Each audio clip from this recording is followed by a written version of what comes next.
I think that in many levels, the problems that we identify in digital markets are not necessarily different from the problems that we identify in traditional markets. The big difference is that digital markets change much faster, have complex technologies, and we tend to see technologies that we do not understand as problematic and harmful.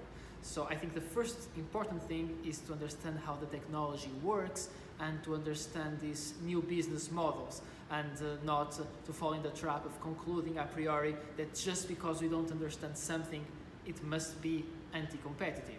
So I will apply a sound economic reason in the assessment of these markets, as I would apply to any other market. First, we should try to identify whether there is market power in these markets, because if there is not, there is no justification for regulation. And if there is market power, we must understand what is the source of that market power and how can we solve the problem. And so that's the big challenge to understand it. So the OECD has done some work in that area to try to assess how market concentration, even markups, have evolved. There is so far some evidence of increasing broad measures of concentration.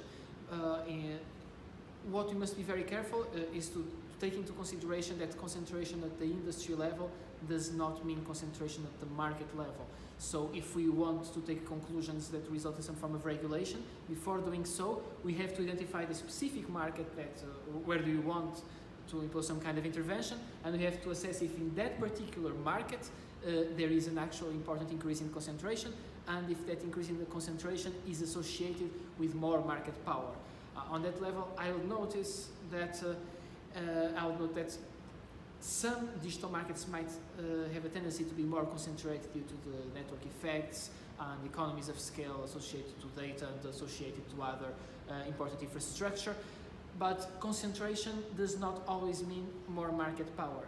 So as long as it is easy to enter a market and it is easy to exit, we can have a good degree of concentration without necessarily having more market power. So I would say that one of the most important messages, one of the things that we must be more careful and analyze the most, is the level of barriers to entry and exit in a market. And by this, I don't mean just a market that has high fixed costs. I mean a market where a big share of those costs are sunk, and a market where entrants have to pay more to enter or have to pay more to operate than entrants. So than incumbents. I'm sorry. So where there is a discrimination between entrants and incumbents. Only after assessing what the actual barriers to entry and exit are, we will be in a good place to identify the best solutions to address the problems that might exist. I don't think I'm in a good place to make predictions about how markets will evolve, because that's precisely the characteristic of digital markets. They change so fast, and we have so many entrants trying to enter the market and to produce new innovations that it's really hard to predict how the market will evolve. In terms of assessing on a case, and forgetting specific companies, but as general rules, assessing on a specific case whether there is a problem or not, I think it's important to look first, not only at the level of competition in current product markets and in current geographical markets, but assess if assess the pipeline products and the projects of firms to enter in new geographical areas, because this might give some indication of how the market will evolve.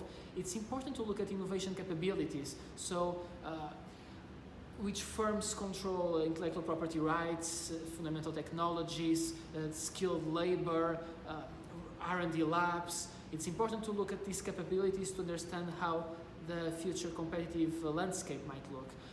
It's important not only to look at market shares in a static way, which reveal some information but don't say everything about the nature of the market. It's important also to look at how market shares evolve over time, because if a market is competitive in a dynamic sense, market shares will tend to vary a lot, even if the market is relatively concentrated. Again, it's very important to look at barriers to enter and exit. I think that's one of the most important indicators of how the market might look in the future. If there are huge barriers to enter and exit, it will look probably the same as it looks right now. If these are low, we can expect dynamic competition and a lot of evolution. And it's important never to forget dynamic efficiencies. I think the economic literature shows that dynamic efficiencies, such as the internalization of innovation spillovers or economies of scale and scope in R&D activity, and entrepreneurial exit, for instance, that is the additional incentives to innovate that the entrepreneur has when it knows it might be acquired in the future by an incumbent. I think all these are important dynamic efficient effects that have at least to be considered. We should take the dynamic efficiency effects seriously when assessing these cases in digital markets.